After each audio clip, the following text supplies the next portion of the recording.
Hi, I'm David Bodemer, the editorial director with National Real Estate Investor. We're here at the second annual National Net Lease Investment Conference in Chicago, and here with Garry Cohen from Mesirow Financial. How are you? David, how are you? Good to see you. Nice to meet you. So you're one of our sponsors, and you're also one of the been speaking today. Yes, I gave one of the keynote introductory messages welcoming people to our new home here in River North area of Chicago. Mesirow Financial has been in the net lease space for over 20 years, so we have been here through the whole maturation process of the industry. And so, what do you think about the kind of conversations that have been? I mean, we're sort of partway through the day, but there's been some good conversations so far. I think the second half of the day looks like it'll be interesting as well. I think the speakers to date have been outstanding. I think some of the insights they have provided, both as to the state of the industry today, how the industry has gotten to where it is, and what the opportunities are and the pitfalls are. I think, bar none, I think every speaker has been outstanding so far. I'm very pleased with who you brought in to speak today. Great. And it seems like we're at an interesting moment. I mean, we've had the run up from the recession, and net lease has done fairly well. I mean, I think more than net lease has been a pretty good been a good performer.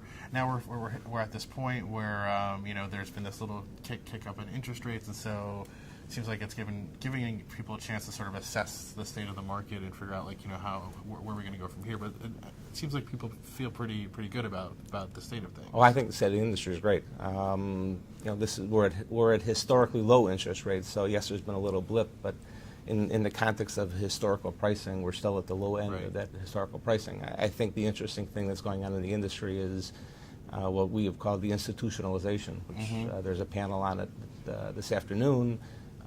In the last 8 months since our first net lease conference here, there's been tens of billions of dollars of M&A activity. Yes. Besides the micro acquisition activity at the property level, there's been tens of billions of dollars of M&A activity, demonstrating the viability of the net lease as a real investment strategy. Yeah, it's been definitely an interesting time with some of these players. Like, I think you went through the list of Spirit.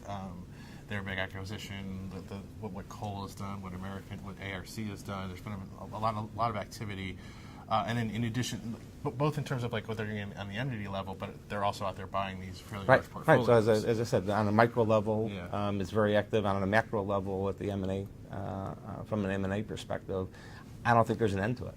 And what do you think the impact is of having this space historically? I mean, there have been REITs in the space for a while, but it seems to be like we've had a proliferation of some of these larger players in the last few years, and more kind of portfolio level activity. So how does that affect? Has that changed the character much of the net lease industry just to have those kind of players in here? Yeah, it's made it more institutional. It's made some of the sourcing of debt more facile. I mean, as a public entity, you're able to be much more efficient in raising capital.